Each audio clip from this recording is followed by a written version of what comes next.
Want to give the group a little time to get in here. I know the community guys might be at work or riding or something. I want to make sure that everybody's in here, at least a small percentage of you guys, before we kick off the show.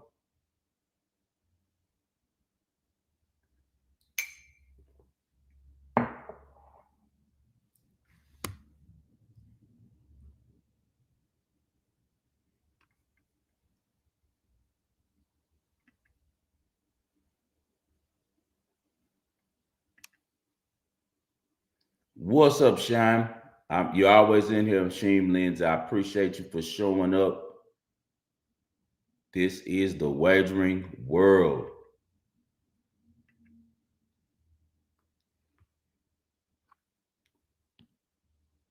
I'll give it about one more minute before we kick off the show. Let some more eyes get up in here. Here we go.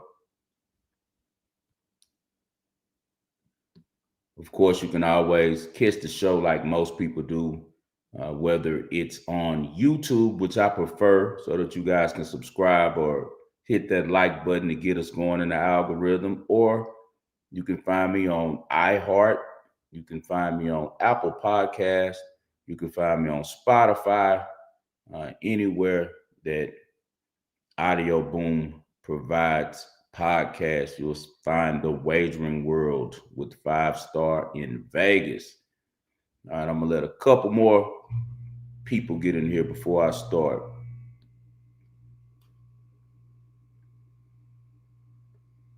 Make sure you throw up your comments, any questions.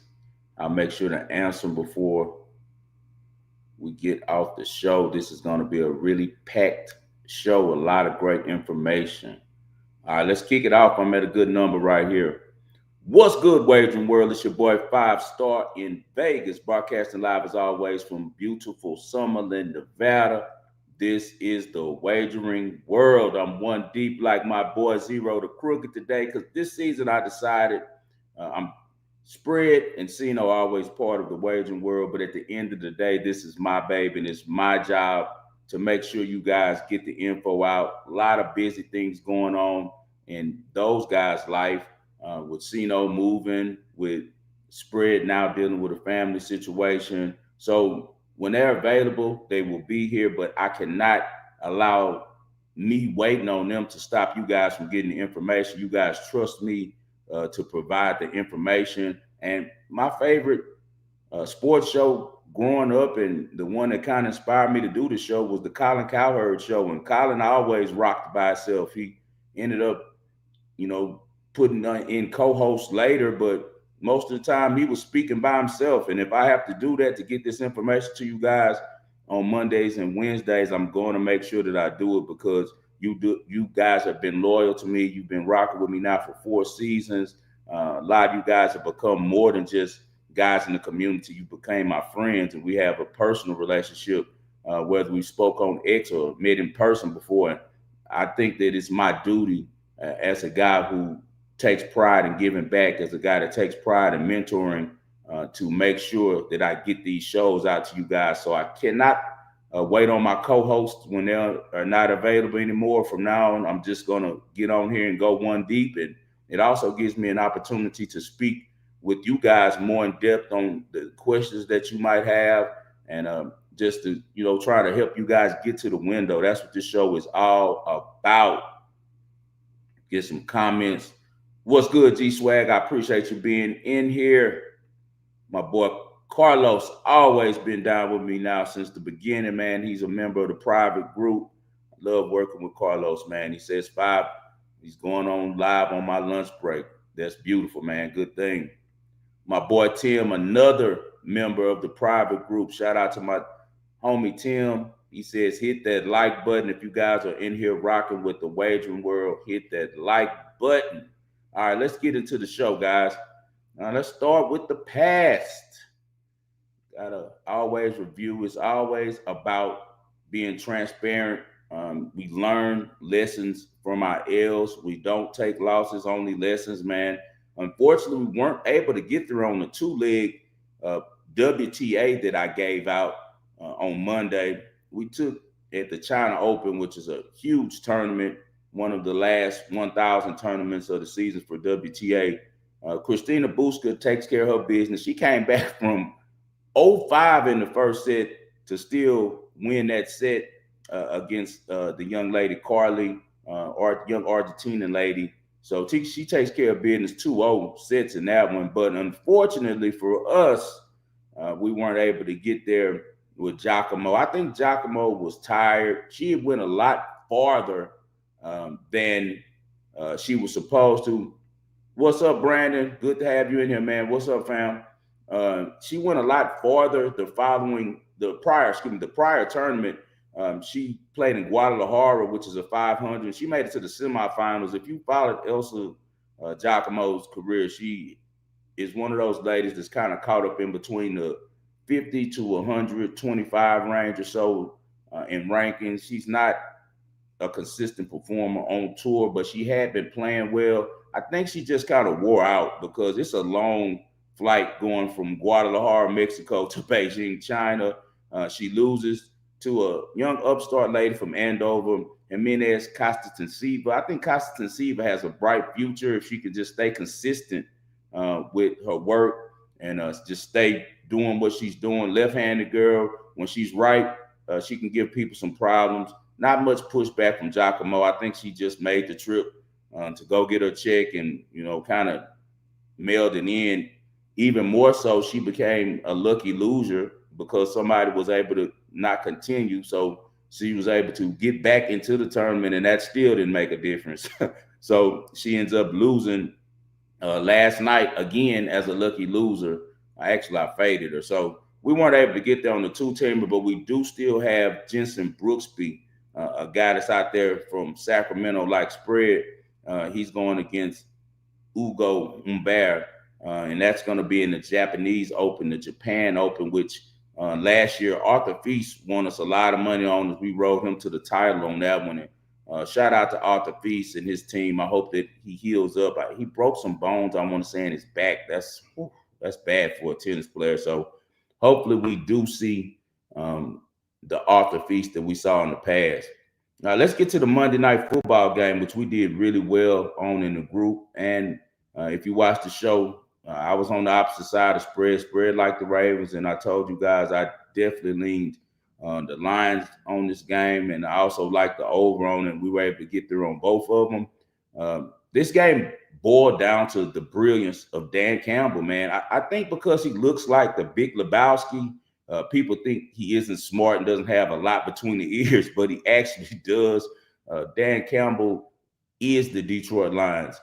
He's the guy that changed the entire culture there, and he's also the guy who brought that offensive system, that aggressive nature with them going forward on fourth down. As two great plays on fourth down stick out to me during that Monday night matchup. The first one was on 4th and 1 from the Ravens 4. You saw Amon-Ra St. Brown line up in the backfield as a running back next to Jahmyr Gibbs. They ran a really slick play by handing the ball to Amon-Ra St. Brown. He runs the option and pitches it to Jahmyr Gibbs, and he pretty much walks into the end zone. The game was 21-21 at the time. Troy Aikman and Joe Buck were talking about maybe Campbell should kick a field goal and just take the lead, but he's aggressive, man. That's his nature, and it spills over to his team, and that's why they're so confident. I have no worries at all about the Detroit Lions. As you guys know, if you watch the show, I picked them to win the NFC North before the season started, and I still believe that they do so, even though they have a really hard record.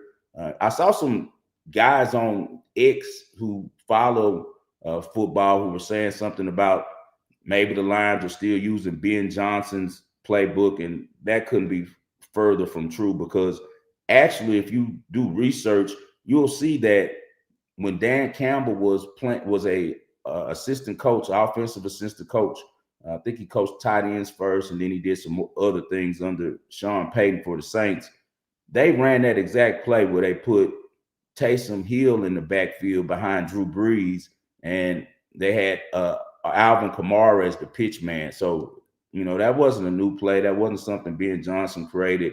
I think that's something that Dan Campbell came up with. And another great play in that game that showed the brilliance of Dan Campbell. It was 4th and 2 from the Ravens 49. They were up a score 31-24. They could have easily punted and tried to pin the Ravens down, but instead they're aggressive because Dan Campbell is smart enough to understand that, hey, I'm not going to be able to stop Lamar consistently. Even though our defense is playing well tonight, we're not going to be able to consistently get this guy off the field. So let's go on and be aggressive and keep the ball and try to score again and try to win this game. He runs a really slick play action play with Amon St. Rod Brown. And you remember all game, Amon St. Rod Brown was coming on a little wobble to the backfield almost from the slot position and becoming the lead blocker out of a single back formation for the Lions and lead blocker for Jahmyr Gibbs and David Montgomery, whoever was in the backfield. They run the same play, but they go play action and they pop St. Brown on a corner route and he beats Marlon Humphreys. Marlon Humphreys grabs him, gets a defensive holding call, but they still complete the play. St. Brown is just a great player. The type of receiver that you want. He's not a diva. He blocks. He runs the ball. He can throw the ball. As you saw, he can run the option, and he has, just great hands. Always comes up big, and he's key to everything that they do on that offense. Really good showing by the Lions defense. Bringing back Aiden Hutchinson is huge for that defense. I was speaking to Paul Maldonado on ESPN, and she's a really good follower. If you haven't followed Pam, follow. She's a really sharp lady, works for ESPN.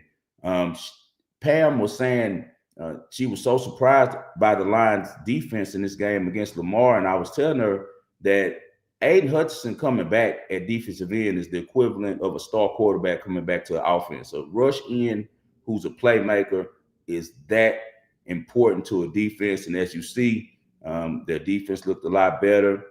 The play of the game was Aiden Hutchinson doing the Peanut Tillman punch and making Derrick Henry fumble, as Henry now has cost the Ravens 2 victories. First in Buffalo in game 1 of the season that, kind of kicked off Sunday Night Football. And then now, again, we see him cost them the game on Monday Night Football as they have an opportunity to drive and tie the ball game up. But instead, the Lions get the ball back and they pile on and score another one. Really good showing overall by the Lions.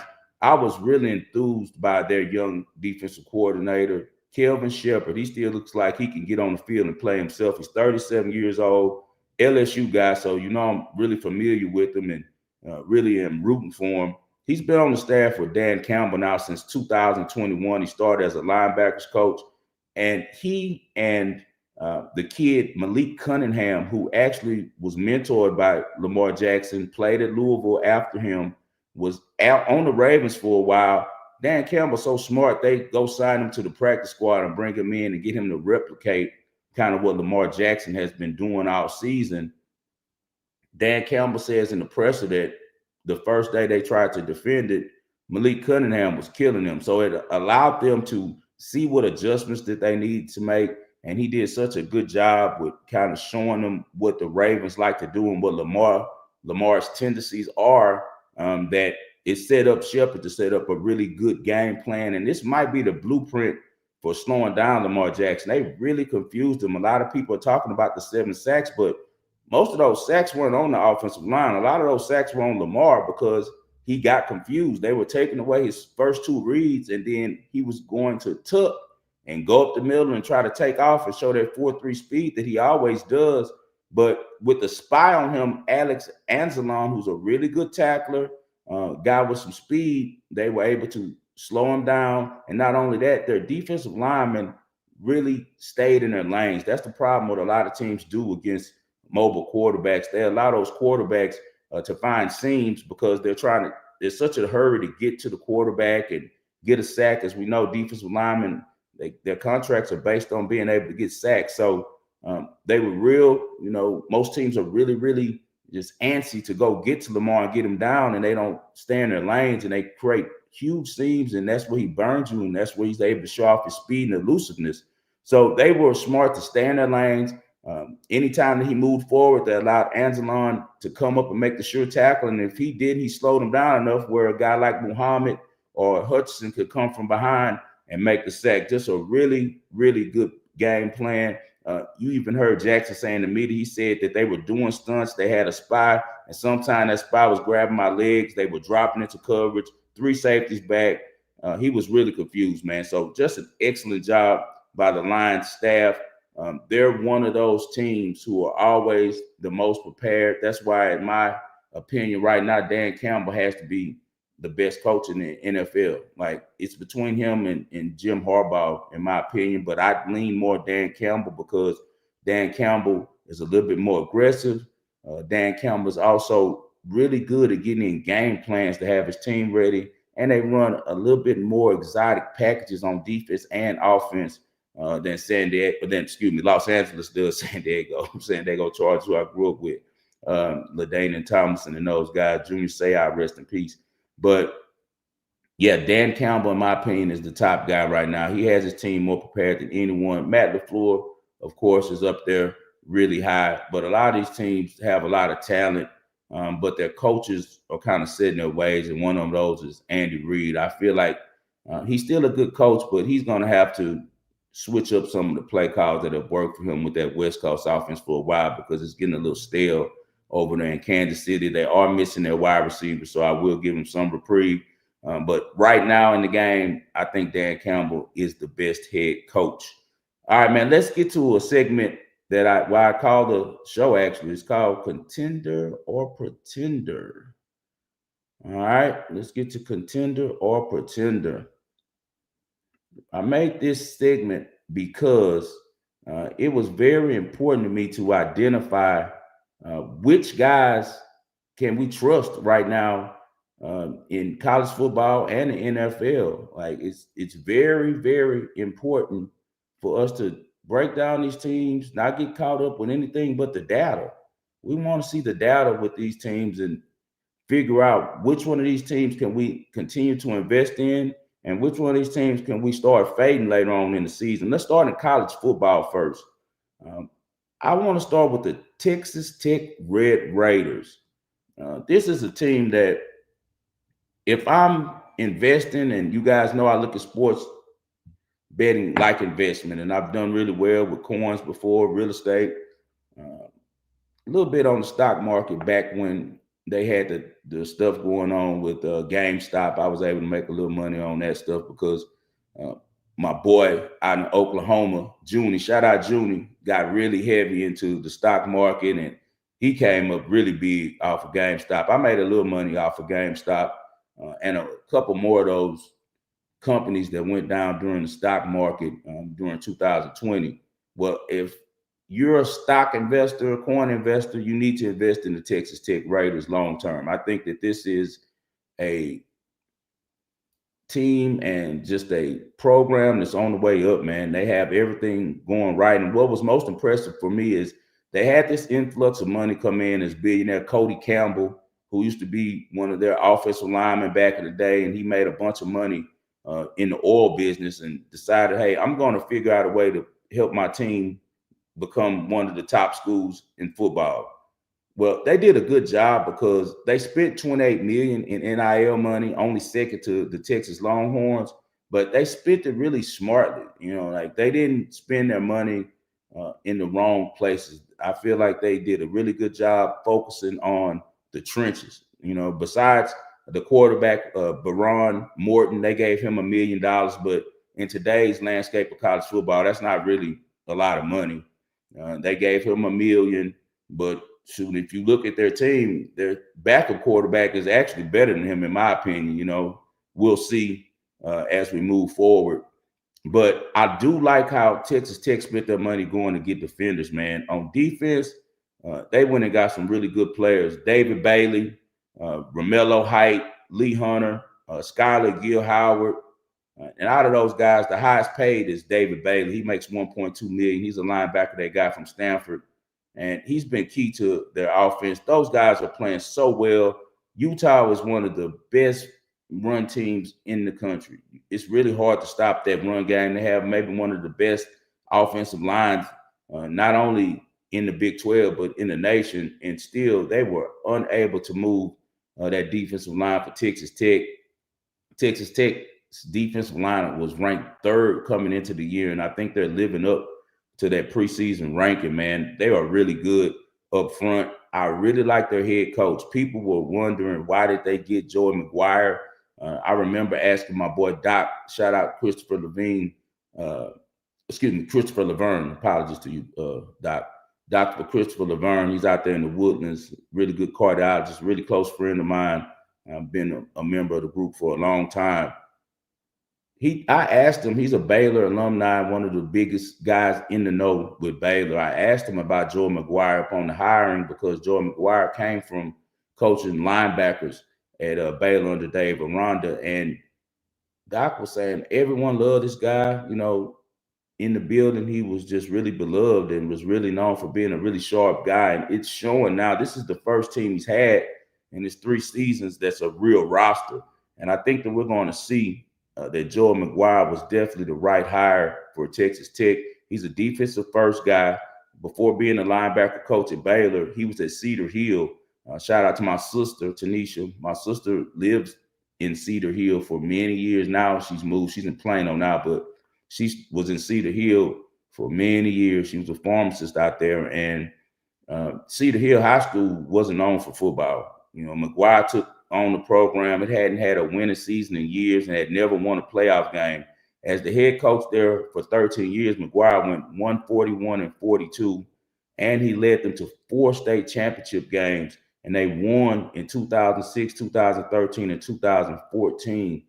They got the runner-up in 2012. So that alone shows you that he is a program builder. He knows what he's doing when it comes to creating an atmosphere of winning for his team. Also, he's completely tapped in with the Texas high school football. Like he knows all of the players, all the coaches, so they're going to really do good with recruiting. And now that they have the backing with that money that's coming in from their billionaire investor, as well as Patrick Mahomes. Patrick Mahomes is now the face of Texas Tech football. He wasn't that successful there, but he's been a great NFL pro, one of the best quarterbacks in NFL history.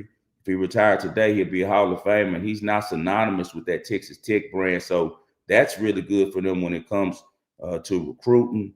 Defensive side, they're solid. So many playmakers on the offensive side. I love that kid, Dickey. He's so versatile, really a gamer.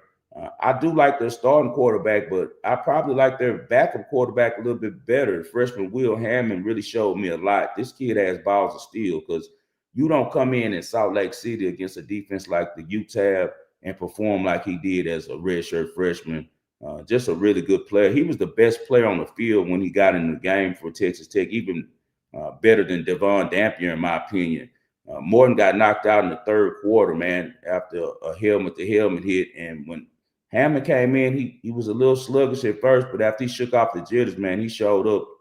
He delivered 2 touchdown passes. He led 4 scoring drives in the 4th quarter, and he helped spark that decisive decision. This kid came from Austin. He went to Hutto High School outside of Austin and was a really good player. He led all Texas quarterbacks in passing yards and passing touchdowns his senior year. And when you do that in Texas, that means you're going to be a really good player, man. So I think that Texas Tech is set up to be a really good team. They have a really light schedule, excellent head coach, 2 solid quarterbacks, a defensive line that ranks 3rd in the country, and playmakers everywhere. The toughest games left are at Houston. I don't think Houston can give them any problems. I am a fan of the Cougs, but Connor Wegman, I don't think he can beat Texas Tech, honestly. Then after that, they got Arizona State in 2 weeks, and that's on October 18th. I think that they're set up to go undefeated this season. So I'd say that definitely Texas Tech is a contender for sure to get to the playoffs. I take them to win the Big 12 right now at plus 240 with their schedule and how it's set up. I think that it's going to be very doable. All right, let's get to the USC Trojans.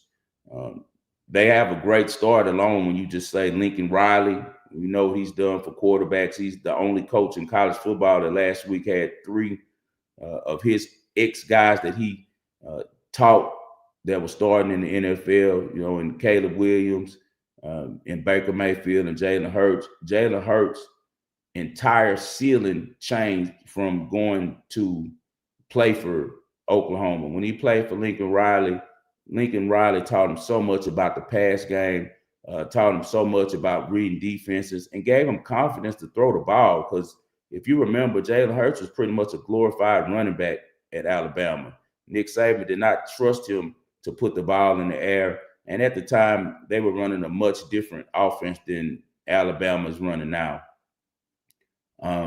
But he was limited, and Lincoln Riley really helped him. Lincoln Riley now has Jaden Maeva. Jaden Maeva came from Las Vegas. He was originally in Hawaii, but he came to Las Vegas and graduated high school and was a really solid player. I talked about him so highly as a freshman. I could see his poise and his leadership skills, even as a freshman starting at UNLV. His family makes the right decision and takes him to LA to be up under Lincoln Riley, man. And that was the best decision he's ever made. It's going to make his family millions because he's going to be drafted and playing in the NFL now because that's what Lincoln Riley's track record is when it comes to quarterbacks. USC is currently, they're ranked number 21, undefeated, as you know, 4-0. They have a really strong offense. They're averaging 52.5 points per game. What I like about them is they're very, very efficient. Jaden Maeva leads the country in QBR. According to the odds makers, USC has the 6th best odds of winning the Big Ten this year. So you can get them at plus 1,400. Maybe not a bad investment if you look at their schedule. The other 5 teams above USC would be Ohio State, Oregon, Penn State, Michigan, Indiana. They only face 2 of those teams on their schedule moving forward. They are a team that's penalized a lot, and that's been one of the things that's been an issue for Lincoln Riley throughout his career. It's because he lets his guys play loose. He makes them confident. He likes them to play fast and not thinking. And they're averaging 8 penalties per game defensively. They have to clean that up for sure. But that offense is really good. I like both of their running backs. They're missing their star receiver, though, Jacoby Lane. I think he will be back soon. He didn't play against Michigan State, but I think that he would be ready for the games that matter when they play Michigan on October 11th. Shout out my little brother DJ again. That's his birthday, actually. And then the Big Ten very, very much may be decided on 11/22. That's my mom's birthday. Rest in peace, my mother. November 22nd, the Trojans are going to travel to Oregon. That might decide the Big Ten. But besides that Michigan and Oregon game, I think that their schedule is very doable. They don't face Ohio State or Penn State. They would get those guys in the championship game. So USC does have an opportunity to do some big things. Tough test this week when they go to Champaign. Illinois has to be really upset with the fact that they got embarrassed at Indiana. But I don't know. Brett Bielema, to me, is just a horrible matchup, when it comes to Lincoln Riley. I'm not taking Illinois against Lincoln Riley. I'm just not. Brett Bielema has shown in the past he's too conservative and his offenses are much too vanilla to threaten a play caller like Lincoln Riley, who just knows how to put points up.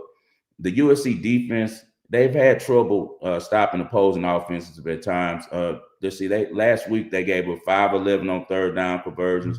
They also allowed the Spartans to move the ball. They scored 31 points on them. But a good thing about the Trojans is if they get ahead, they do have a really good pass rush. They are first in sacks in the whole country, tied with Maryland and Buffalo. So that's a good thing. But as we know, Lincoln Riley's teams are never going to be defensive first. They're always going to be about USC. So I'd say USC is definitely a contender.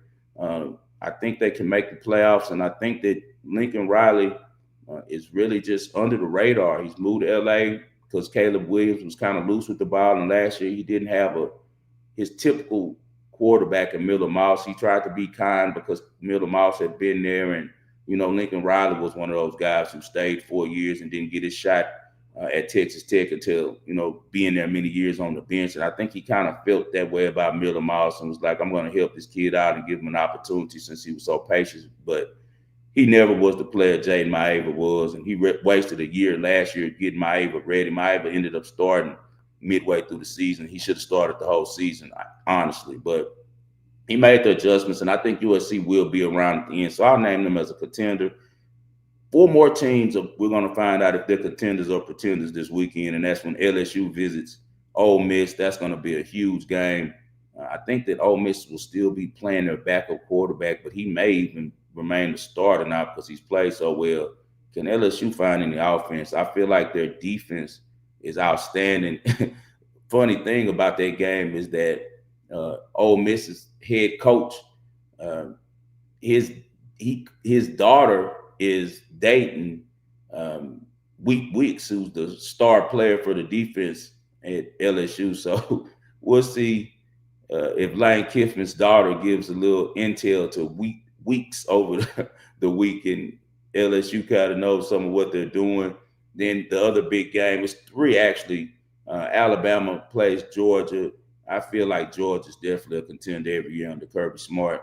Big win for them at Tennessee. We see if Alabama can go there and do anything. Bad omen though for Georgia. They will be doing a blackout. Last time the Georgia wore all black, they got smoked by Alabama when they came in town. So that's something to keep an eye on. I think Ty Simpson is playing some really good football right now.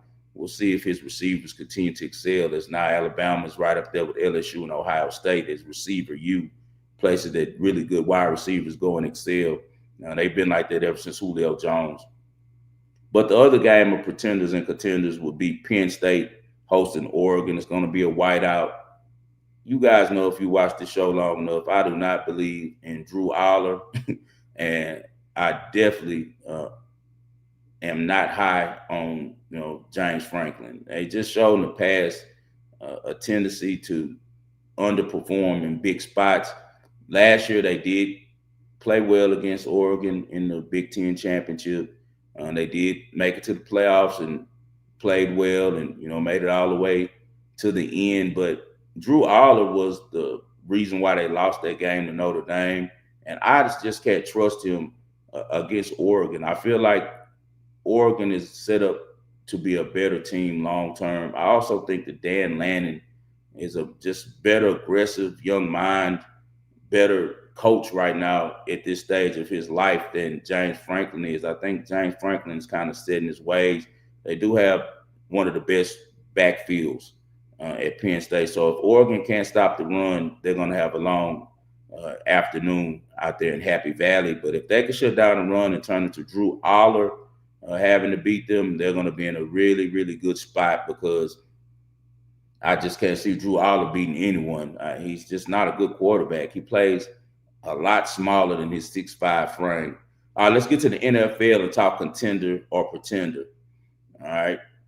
Let's start with the team we just spoke about on Monday Night Football, the Ravens, man. The Ravens, they're not a contender because their defense, man. I don't know what Zach Orr is doing over there. The Ravens are currently among the lower tier teams on NFL in defense, particularly struggling against the run, as we saw Detroit manhandled them on the line. Now, I know that they were missing a really good player for them, Madubuike, who's a low-key all-pro, one of the best D tackles in the league. And, we don't pay a lot of attention to that position unless you really are watching all 22s and really understand football. You don't really pay too much attention to the D linemen outside of the rush ends who get the sacks and the splash plays. But D tackles are very, very important to a scheme, and they're missing their guy. And he was replaced by a rookie last week, and he got pushed all around the field by that Detroit Lions offensive line.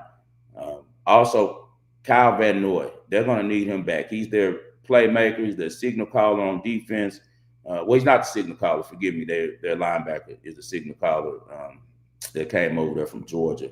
But Kyle Van Noy is their playmaker for sure on the defensive side. They have to get those guys back on the field to do anything. Right now, they're allowing 22.7 points a game. It would be a lot more if they didn't play Cleveland in week 2. Total yards allowed 315 yards per game. They're allowing 109 yards on the ground per game. And the third down conversion rate for offenses against them has been 40%. And another really alarming thing is that teams have a 46% success rate on the run against the Ravens. I also think that John Harbaugh, man, he blows too many leads, even when they're up and they're cruising. And it's because I said their defensive backs are terrible. Marlon Humphreys is their best corner, and he's not a good corner at coverage, at least. I think that he's a really good blitzer, guy to use in exotics. I think he'd be much better at safety, but they're forced to use him at cornerback. So the Ravens are just going to be in shootouts pretty much all year, and that's not going to work when it gets cold outside and winter comes, man. They better be careful because the Steelers are silently playing really well, and Aaron Rodgers, as I spoke about many times, is in his second season coming off that ACL, and he's looking like old Aaron Rodgers, and he's in an offense where Mike Tomlin allows him that freedom that he likes to have that he had under Mike McCarthy, where he can kind of just do what he wants at the line. He has the receivers who can produce. So the Steelers can sneak in there. They're a real opportunistic defense. They're not solid on defense, kind of old, but as you saw last week against the Patriots, they can cause turnovers, and they focus on causing turnovers. So Lamar should be careful. They're 1-2 right now. I'm sure they probably still win the AFC North some type of way. They'll make some adjustments, but I still consider them as pretenders in their ability to win the Super Bowl this year. Now let's get to the team that they played, and that's the Detroit Lions. I think that the Detroit Lions are definitely a contender. Best running back duo in the league. Best head coach, in my opinion, in the league right now. He has his teams most prepared to play. Best offensive lineman in the NFL, and Penei Sewell. This guy had the highest single game running game blocking grade ever in PFF history. He had 98.7 overall grade. That's the highest ever. All of their skill positions, they're A+ at. They have Goff, who's a solid quarterback that's been to the Super Bowl. They have Amon-Ra St. Brown, who's clearly a really good wide receiver, one that plays in the slot, that can block, that has really great hands. Jameson Williams, we didn't see much of him against the Ravens because the Ravens were probably dropping back deep, but it's going to be plenty of games where teams are going to decide to go man-to-man and run blitz to try to slow down that dominant run game that they have with David Montgomery and with Jahmyr Gibbs. And in those games, Jameson Williams is going to show up. He's going to burn you. This kid is extremely fast. In my opinion, if he played in the national championship game when Alabama lost to Georgia, you saw in the first half before his injury, they were winning. Alabama was winning the game. I think Alabama wins it. He was that big to that team. He's that much of a playmaker. That tight end is really good. Sam Laporta, his all-hour tight ends is really solid. As we talked about, great offensive line led by Penei Sewell as the anchor. Then you now have Aiden Hutchinson back on defense, who's their playmaker, their spark plug. And Kelvin Shepherd is doing a good job learning on the go. I think that Aaron Glenn was really overrated as a DC. The thing that Campbell does is he gets guys jobs. Anytime a head coach is getting his guys gigs in the NFL as head coaches, he's creating his own tree. And that kind of shows you how good of a coach Dan Campbell is. I just took the Lions at plus 480 to win the NFC. I think that this might be their year to sneak in there and get it done. I know that next time they play the Packers, it will be a completely different game in Detroit. So I took them at plus 175 to win the NFC North as well. I think that they can get it done for the third straight year as the champions of that division. So the Lions are definitely a contender. Let's talk about the Indianapolis Colts being led by Indiana Jones now. They've started the 2025 season really impressive, 3-0 record. They're currently ranked highly in several performance metrics. They're second in total offense. They're second in points per game. Their defense is 7th total defense, and they're 9th in points allowed per game, which is really good. They have a solid head coach, Shane Steichen. Shane Steichen was the guy who was the OC when Jalen Hurts threw for 300 yards in the Super Bowl, and the game came right down to the end, but they weren't able to beat Kansas City. He's done a really good job over there in Indiana. Indianapolis has a much better roster than people presume. Daniel Jones has revitalized his career under the great coaching of Shane Steichen. Another thing, Jonathan Taylor's returned to his form, and Jonathan Taylor is one of the best running backs in the league. He had a really good game last week, 165 yards rushing. His presence alone on the field opens up so much. Underrated weapons on the outside and at the skill positions as a whole for the coach. You got Alex Pierce, reminds me of Jordy Nelson. This guy, it doesn't even look like he's running hard, and he's just leaving defenders. Really great at high point balls and making big plays down the field and drawing pass interferences. Donnie Mitchell, this year he's starting to pop because he finally has a quarterback that can get him the ball. If you watched him enough at Georgia and at Texas, you know Donnie Mitchell can play.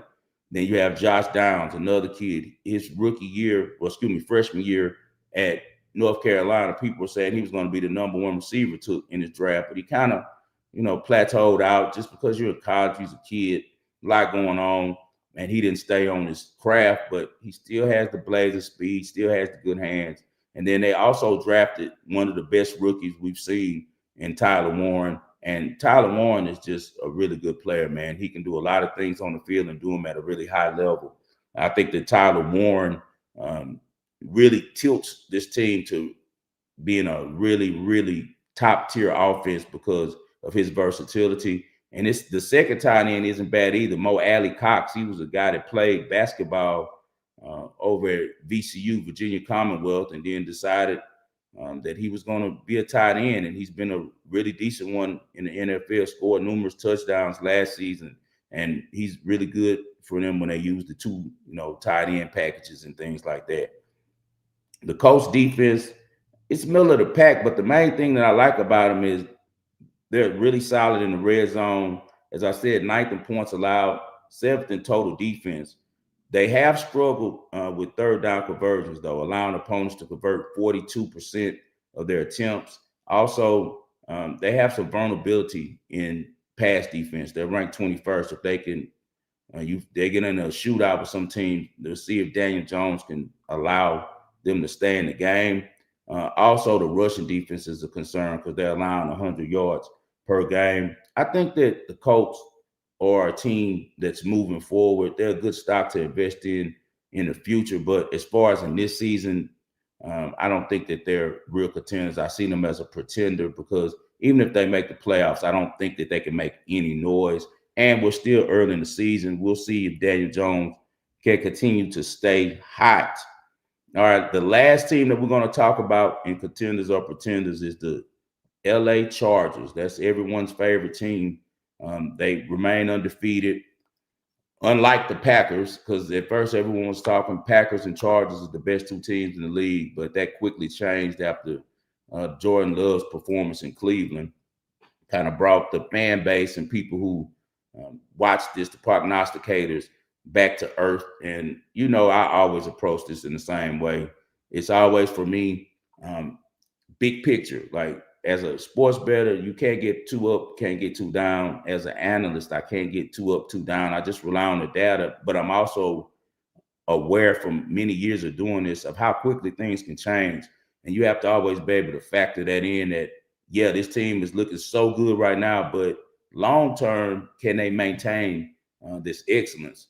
The one thing great going for the Chargers is having Jim Harbaugh. Jim Harbaugh is an excellent coach. He's been great everywhere he's been, whether it's been San Diego University, Stanford, San Francisco 49ers, Michigan, and now with the Chargers.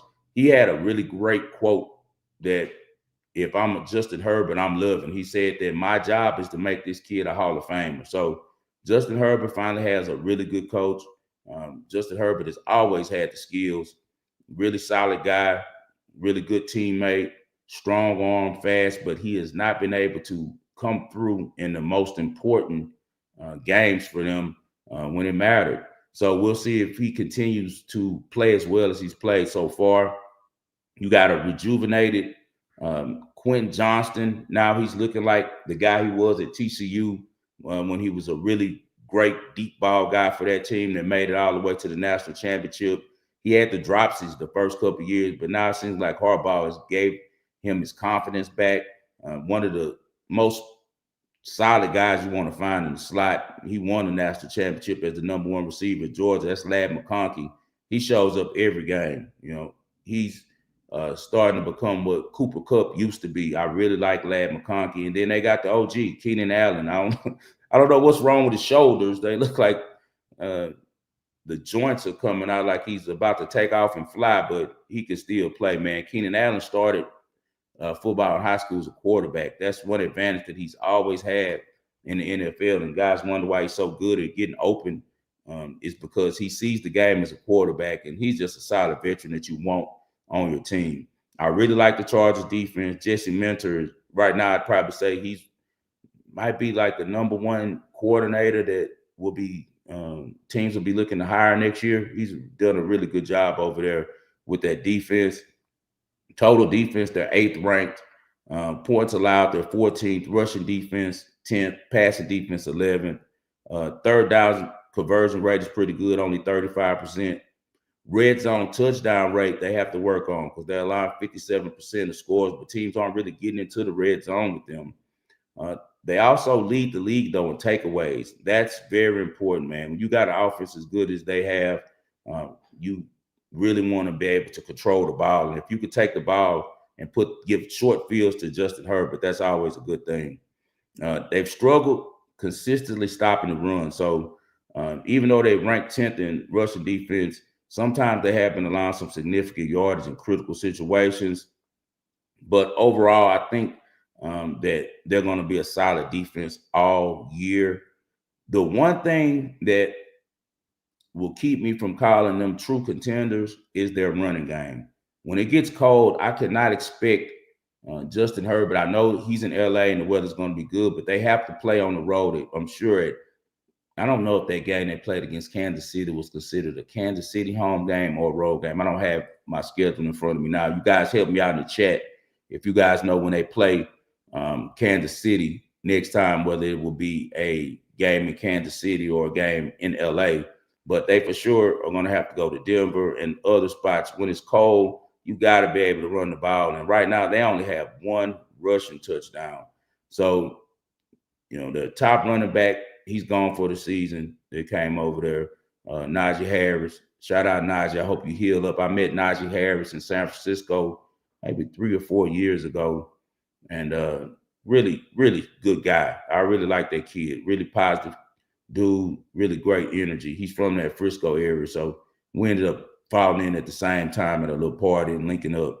And he got hurt last week and he's gone for the season. He blew his Achilles. So now everything's on the rookie out of North Carolina. We'll see, can he handle it? He has some burst, he has some speed, but how does he pick up blitzes and things like that, the things that you don't really notice unless you're watching the all 22.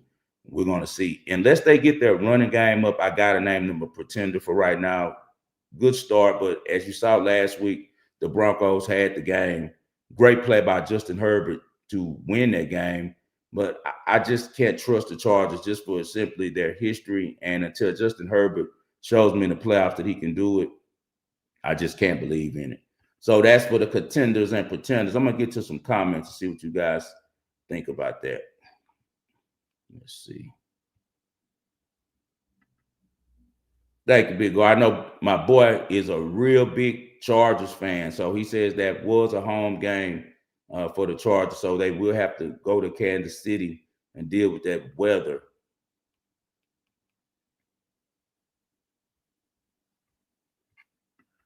Cal Trey says, what up, chat? Shout out the real. That's right, man. It's always the real here in the Wagering World. We appreciate you for tuning in, my brother. Zeke say he took Bushka to win the first set down 5-2 for plus 675. Good job, Zeke, and you cashed. I pride myself in teaching a lot of different markets, and one of the main markets that I pride myself on is bringing tennis more to this community and to other bettors who I'm friends with, because everyone thinks about football, baseball, basketball, 3 major sports in the United States. And man, it's just that you have to go and find the money. Like, tennis is a much better game to handicap and much better market because it's only 2 players. So when you're dealing with football, you got to deal with 11 guys. You got to worry about doing their job. Basketball, 5, baseball, 9. So the advantage with tennis to me has always been the one-on-one. A1 says, how do you feel about the Heisman Trophy market currently? Man, our guy, Taylor Green's team knocked him out of the money on that one. We're going to hold the ticket and see if he can play really well this week against Notre Dame, if they get the upset against Notre Dame at home, he's back in it. But man, we would be really looking good if they were undefeated as they were supposed to. At those situations, the 99% that we had lost to the 1% because Ole Miss was driving. Not A&M, pardon me. Arkansas was driving on Ole Miss to score the winning touchdown. Less than a minute left. They were in an awesome position to win that game at Ole Miss and upset the Rebels and just really pretty much put everyone on notice that Arkansas was here. They smoked the game. Memphis, there's no way they're supposed to lose to Memphis as -7 favorites. Like that makes no sense. They were in complete control of that game all the way to the final minute and blew it. And that's going to hurt his resume a lot. So from there, I'm going to pivot to, I'll probably look at Jaden Maeva because we know that Lincoln Riley has had some Heisman Trophy winners under him before. Besides that, maybe you want to look at Carson Beck over in Miami. Miami's playing well. He's playing well. But my choice would probably be Jaden Maeva. What's up, brother? My guy said, what's good, Five? Salute, brother. Tremelli says Taylor has the chill on the intercept. Well, if you look at his season, the only interceptions that he had, multiple interceptions, was against Memphis. So I just think that was that game. I don't think he's been turning the ball over a lot. Let's see, any more questions we got before we get to the next segment?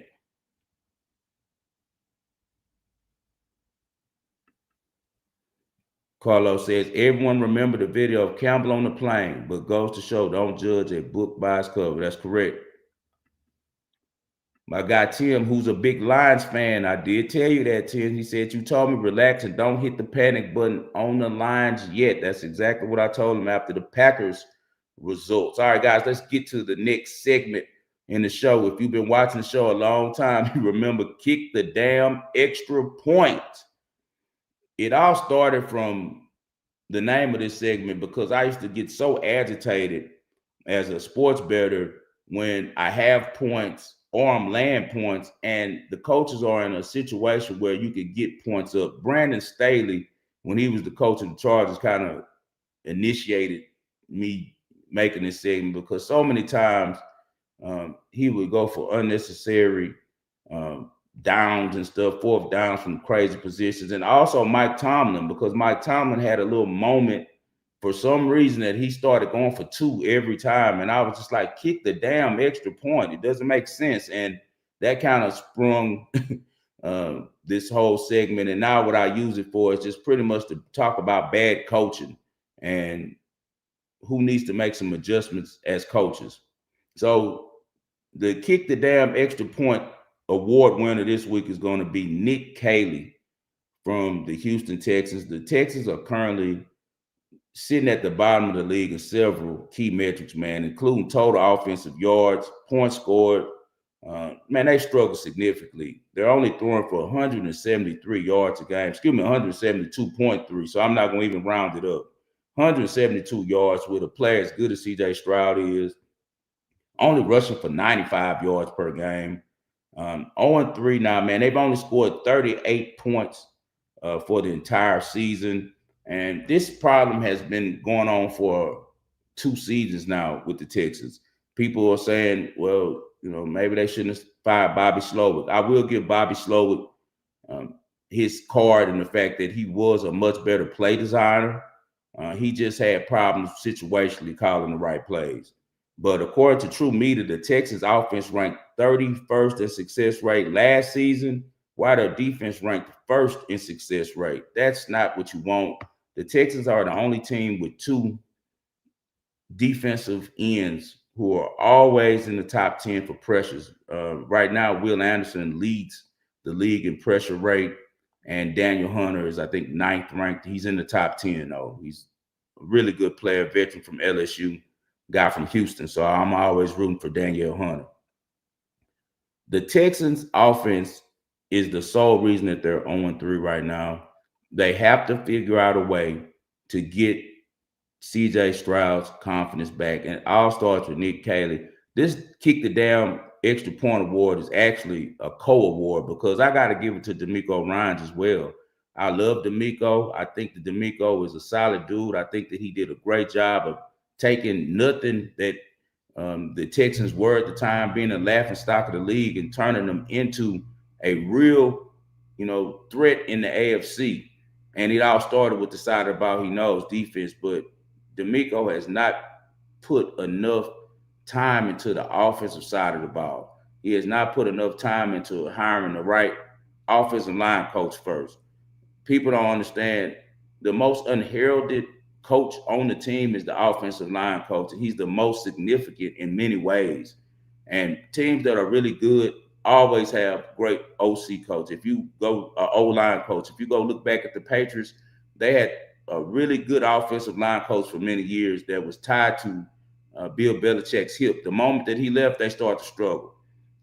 And I think that D'Amico's decisions on offensive line coach and on offensive coordinator have really been the detriment to this team. He's going to have to fix that. He has to understand that I don't want to be the smartest guy in the room. Go find a veteran with a proven track record. But until then, it's very important that he take the play sheet away from Nick Caley.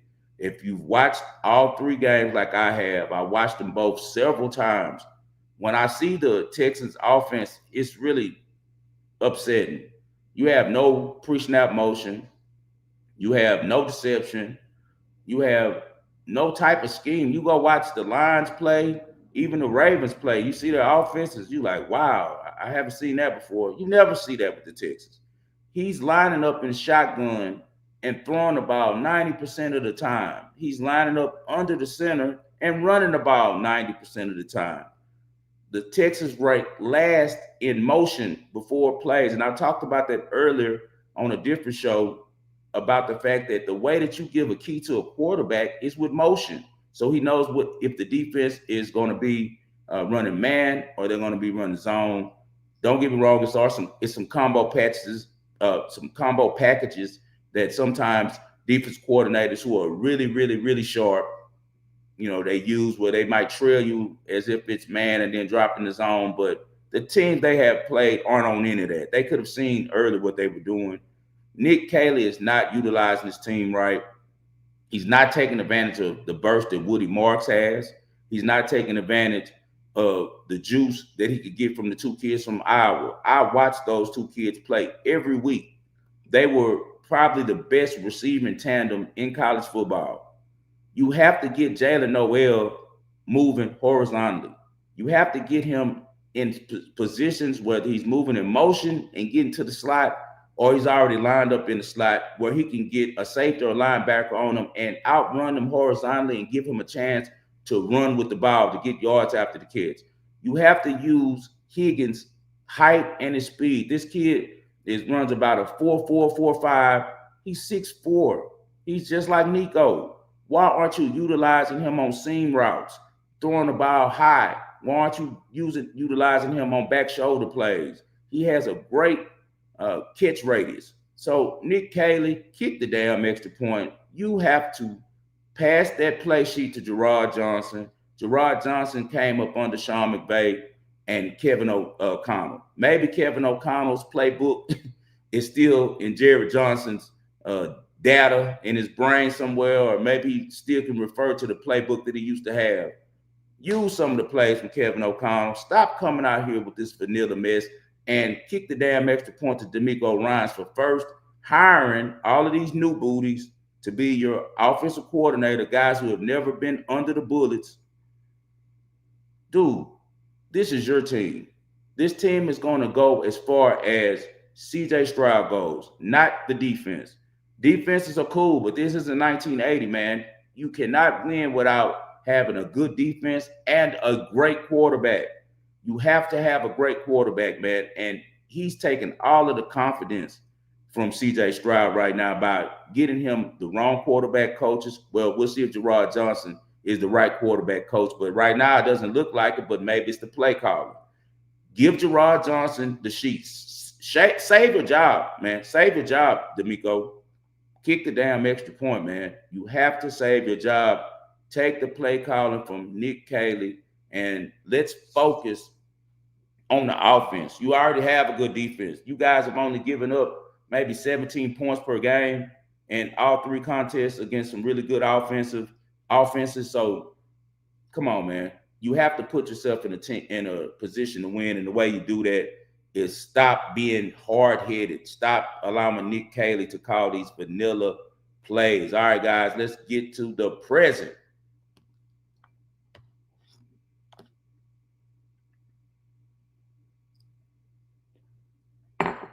Got some good matchups on Thursday. You know, on Wednesday, we like to talk about all of the matchups for Thursday. Get those out there to you guys because I do not do a show on Thursday. Wednesday, I warm everything up for you guys. Let's start with Army at East Carolina. The line is dropped from Army plus 5.5 to Army plus 5. My group has already played this game. I like the Black Knights here. The Black Knights are 1-2 despite having a really strong offense. They have excelled at putting up points, man. They forced North Texas to overtime after seemingly being out of that game. The key to Army is their quarterback, Dwayne Coleman. He's back. He missed one game, and now he's back under center. He leads the team in rushing and throwing the ball. You got ECU on the other side. East Carolina has a good quarterback in Caden Hauser, but Caden Hauser makes mistakes. He's mistake prone. Army has shown itself to be a really opportunistic team. They've also showed themselves to be a team that plays hard until the final whistle. Last year, they blew out East Carolina 45-17, but they had a completely different regime at quarterback last year in offense. Their quarterback was outstanding last year. He was a one-man army. But I think that Army is really hungry for a win right here. I think that even though their defense isn't that good, man, they are so good on offense and running the ball, as they're ranked 4th in the country, averaging 301 yards per game, that I believe that the Black Knights can play keep away. I think East Carolina is going to have a tough time getting them off the field. They also got to be a little beat up after playing BYU, and BYU is a really physical team in the trenches, and they run the ball really well. I think that coming off BYU, short week, and now you got to deal with these Army offensive linemen hitting you, cut block you on the line. A lot of people don't realize how much Army and Navy cut block at the line, man. It's illegal, but they get away with it more than most, because kind of like with defenses that teach their defensive backs to hold the receivers, the referees aren't going to call it every play. So they're going to be dealing with a lot, messing with this Army offense. As I said, the Pirates are pretty good on offense. They got Anthony Smith, who's a really good receiver. He's been really productive this year. And, you know, he's one of their returning starters, but he hasn't scored a touchdown. My problem, as I said, with ECU is you got a passing game, because ECU's going to have to throw the ball because they only average 131 yards a game running. So they're going to have to throw the ball to convert, because they will be behind early on the sticks. Now you got to see if they can outpass a team that's going to run it, because we know the Army's going to set themselves up for a short yardage all the time. They're going to be 3rd and 3 or less most of the times. They really excel at getting 4 yards at least on first down. That's always been their approach. And I just think that Army is going to be able to keep this one close. I wouldn't be surprised if they win it. So give me Army plus 5.5 on that one. I think that they're able to cover those points. I think that this game, either Army wins this game going away or it's very close. All right, let's get to Thursday night football. Going to be the Seattle Seahawks minus 1.5 at Arizona. Seattle has dominated this matchup, guys. I mean, whether it was Pete Carroll or it's Mike McDonald, they just beat the hell out the Cardinals. I want to say maybe 8 straight times, 9 straight times, and covered maybe 7 of those against the Cardinals. Kyler Murray has to hate when he sees the Seahawks pull into town. Last year, they didn't win a game against them either. And Sam Darnold, he's doing pretty good. 4 touchdowns, but still 2 interceptions. I've always been a guy who thinks Sam Darnold has all the talent in the world, but he just makes too many boneheaded decisions. You guys, if you've been watching the show since the inception, you know that I love Kenneth Walker III. We were betting him when he was at Michigan State. The last time Michigan State had a really good team, he was the cowbell over there. Also, the Seahawks ranked second in points allowed, only giving up 15.7. We know that McDonald, that's his side of the ball, is defense. Jonathan Gannon is also a DC. You know, he come from being with the Eagles when they got to the Super Bowl with Kansas City and left after that year and joined the Cardinals. And he's done a pretty good job leading this turnaround, especially on the defensive side. They're ranked fifth in points allowed, only giving up 17 points per game. But Arizona is 30th ranked versus the pass. So they have to be careful about Sam Darnold and Jackson Smith-Njigba, because Jackson Smith-Njigba is a really good receiver. But the thing about Arizona that's weird is they're also ranked top 5 in completion percentage allowed. So even though they're 30th ranked against the pass, I think it's because teams get a little frustrated because they can't run the ball on them, because they're top 5 in every category against the rush. And I think they start throwing a lot. So that's why you see them being third. It's probably in yards, but they're not meaningful yards. And they're really good at stopping, you know, the percentage that the quarterback can complete. And that's going to be problems for Sam Darnold, because Sam Darnold already isn't a high completion guy. Now you get down to what we're going to see from my guy, Kyler Murray. You know, I'm a lot higher on Kyler Murray than most people. I feel like he was raised to play the position with his dad being one of those guys like Charlie Ward, like Warren Moon, who kind of got overlooked because at the time in the 80s, race played a big part in drafting quarterbacks. And his dad owned all the A&M passing records for a long time until like Johnny Manziel came about. And he didn't get his due, but he's a great quarterback coach in the Dallas area. And he prepared his son to be a quarterback. Unfortunately, he didn't get the height, but he does have the skill level. He's going to need Marvin Harrison Jr. to get out of slump. They're running some plays where Harrison Jr. is wide open. He's just dropping the ball. I think this is a great opportunity for that kid to bounce back. We saw what type of play he was at Ohio State.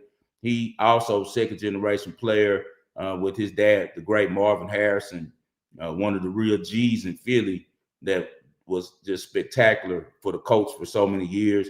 I think that he talks to him, gets him right.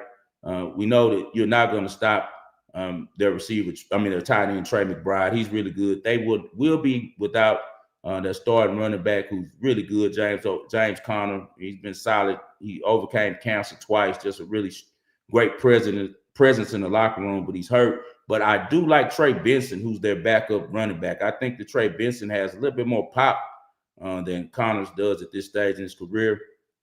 I'm going to go contrarian on this one. I know that Seahawks have a long history of beating up on the Cardinals, but I think the Cardinals are different this year. As we saw last week against the 49ers on the road, they really should have won that game. They ended up blowing it, but it was low scoring. I lean towards the under for sure. We know how Thursday night games are, short week. These guys tend to go under on when we have these situations. So I definitely lean on the under on this game for sure. But if I play a side, it's going to be Arizona plus the 1.5. They might end up losing by 1 again, because that's how the books do. They make these tight games. They'll throw a +2 out there, plus 1.5 to try to get you to go money line on either side.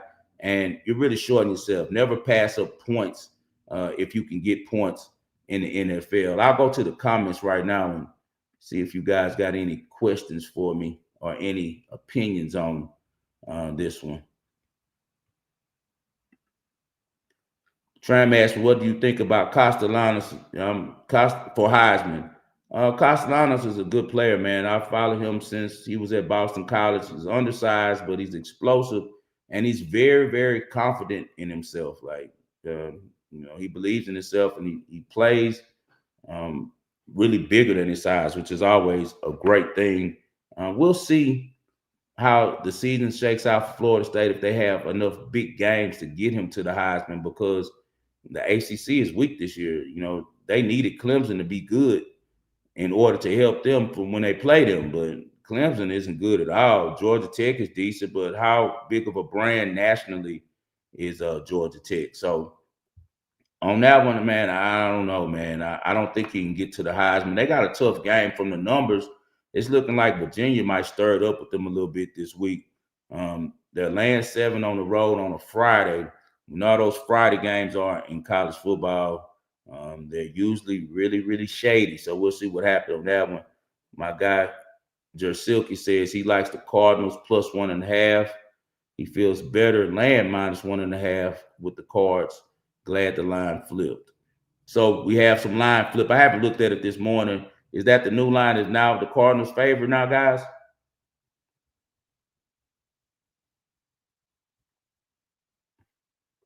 Let me see.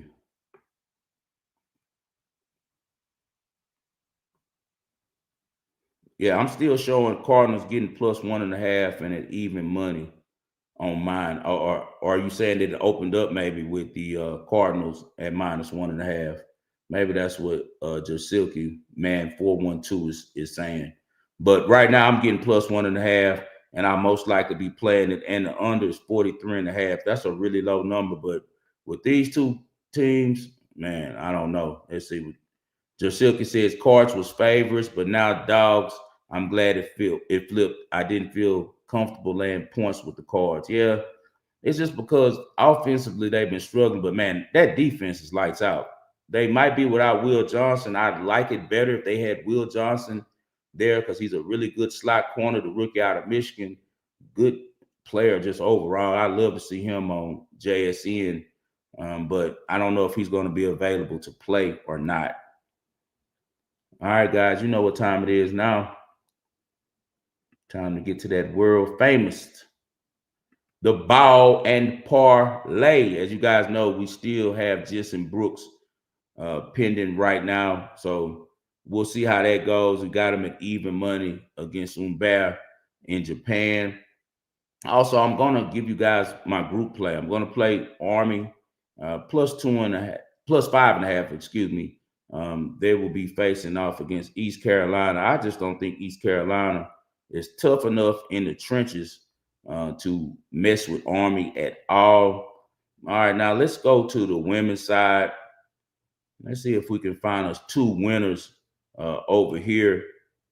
All right, let's go with first set. We're going to roll with Lin Zhu. This is her home tournament. She'll be playing in Beijing. She's from China. She tends to start fast. We can get her at minus 125. As you see, for the match, it's minus 125. So the books are telling you most likely Zhu's going to get it done. So we're going to go Lin Zhu first set only against Moyuka Uchihima, because Uchihima, she's a good player, but she starts slow. She always loses the first set and then stirs it up later. So we're going to go with Lin Zhu in her home tournament to win the first set on that one. And I also like American Ann Lee at to win the first set against Camila Osorio. Osorio struggles with her serve. She is a feisty little player, though. These two have played each other before, and they've been 1-1. But I like Ann Lee the first set. Ann Lee has been playing really good offensively. I think that she'll be able to hold the serve more times than Osorio, at least early. So let's hope that Ann Lee starts out with business on her mind and doesn't, wait till the second set to start playing. So we got 3 straight bets right there. We're going with Army plus 5.5. We're going with Lin Zhu first set minus 125 against Uchijima out in China. And we're also going to roll with American Ann Lee first set at minus 140. As you see the drop off on that one, she goes from minus 180 to minus 140 on the first set. So the books feel like the first set is up for grabs, but I'm going to trust that Ann Lee is able to serve better than Osorio right there. I appreciate everyone for tuning into the Wagering World, episode 11, man. Contenders and Pretenders. You guys come up with a great plan. If you're a sports bettor and you're going at it solo, get on your game, focus, stop listening to what you see on TV. The media is not your friend, at least not mainstream media. Go find guys like myself who are on the grind every day out here really making bets, and guys who are using our own data. You'll have a lot better results if you get your game from, shows like the Wagering World. If you get your game from other sports betting shows that you only see on YouTube that are not on the mainstream media. The mainstream media and the books work hand in hand. That's why you see all of the casinos and stuff are having all these deals with the sports leagues, and you see all the commercials on Fox and on ESPN to get you to bet. Don't be a fool. This is your money. This is not for fun. Anytime your money is involved, it's never fun. So I personally don't like losing money. I like making money. So if you guys want to be a real sports bettor, you want to go at it on your own and make money, make sure that you stop listening to the mainstream media and their opinions, because they work right hand in hand with the casinos and books, and instead find some reputable sources to get some game from. But most of all, see yourself approved. Study to see yourself approved. Go watch these all 22s. It's easy to sign up to get the games. Go rewatch the games on YouTube, not just the highlights. Watch the game. See what's going on in the trenches, because most games are decided in the trenches. See how these quarterbacks react when the pressure's on. How do these quarterbacks play on third down? How do they play before the half when they're trying to score? How do they play for the full game when it's an opportunity to win the game or tie the game? These are some of the things that I use in my model that I'm happy to give to all of you. I make my money from the books. I don't have to do the show. I do the show only for one reason. It's pro bono work, man. I want to give back, and I want to make sure that I make all of you betters. Also, if you guys aren't good and you're losing a lot of money, come hit me on my DM, hit me on X. I'd love to consult you. I've been one of the best betting consultants in the game for the last 10 years or so. I have really good clientele, guys that I love, guys that are really successful because they listen to my advice. As a consultant, I'm no different than Merrill Lynch. If you're going to trust me, play my plays. Don't go on your own. If you're going to go on your own, then that's on you, man. Teach yourself, learn how to bet, sharpen your skills, and make you some money. But if you're just trying to make money and you want to use this as an ancillary income and you know that you're not good at it, go hire a professional, whether it's myself or someone else. I have one of the most successful private groups in the country, in the world, when it comes to betting sports. And football season is really our thing. We do really well with tennis, but right now the focus is always football until the Australian Open runs back around. I like the beginning of the tennis season when all of the players still have something to play for. Right now, you're not going to get the best results because all the majors are over. So we focus on football, and specifically college football. So I've had several people hit www.thewagering world, which is my website. Thanks for the guys who ordered the merch. All of your purchases are out in the mail and they're on the way. If you guys get them, make sure that you post it on X and show me a picture of the shirt that I sent you guys. I had a couple orders for the It's Us versus the Machine. I appreciate you guys. But the people who are contacting me on the website about getting into the group, please contact me on X. Shoot me a DM. If you can't receive a DM from me, add me on, the TL, and I'll make sure to DM you. This is not a cheap program because we win. This is for guys who are real investors and who are trying to make money. So if you reach out to me, also know that right now I'm only doing monthly subscribers. I'm not doing weekly anymore. Too many guys coming in, getting information, doing well with me, and then they make their own bets individually by themselves and kind of sink their ship. And then now I'm penalized. I don't want to work for free. If I'm going to work and help you, my time demands money. So guys, make sure that if you do contact me, that you're a serious bettor and that you're willing to sign up for the month subscription. As always, I dedicate this show to the greatest Houston sports fan I know. That's my father, John H. Lindsay. I do this for you, Dad. I know he's very disappointed right now as the Astros are, look like we're going home this year. Looks like no playoffs. As Joe Espada and the team continue to spiral. They have had some major injuries. Of course, the best player on the team, Jordan Alvarez, has been hurt. So I will give Espada some respect, but overall, this should still be Dusty Baker's team. And I think that this team would still be winning the AL West. But we can't go back in time and change that. Let's hope that the boys figure out a way to at least get into the wild card so we can have some October baseball as we've had for so many years in Houston. Rockets, big loss, losing Van Fleet, man. FVV was the elder statesman of that team. He was going to benefit from being a kick-out guy for Kevin Durant, who's going to bring a lot of attention. Let's see how the Rockets approach. Do they go and find a veteran? Do they trade for someone like maybe the kid from Detroit who just had the issues with the feds? They need someone who can stroke the ball from three with Van Fleet gone and them already struggling from three. Or maybe it's this time where the kid from Kentucky steps up and he's ready to, for the moment, and Reed Shepard. Texans. Oh man, such heartbreaking stuff to watch as we see the promise of CJ Stroud's career just, disappear in front of us each week. Kind of the same thing we saw with Deshaun Watson before all of the bad press came out on him and the bad stuff that we found out he was doing. It already was starting to go bad on the football field as well. So is it an organizational thing with the Texans?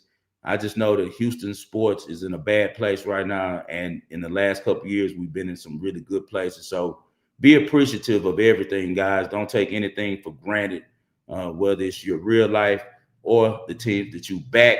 Hey, I'll see you guys on Friday. I'll be on with Ski, but I posted here so you guys can watch that either here on Ski's show. Even if you watch it on Ski's channel, come back over here and hit that like button. Let's get this algorithm going. I appreciate everyone who rocks with 5 Star in Vegas. This is the Wagering World. It's always us versus the machine.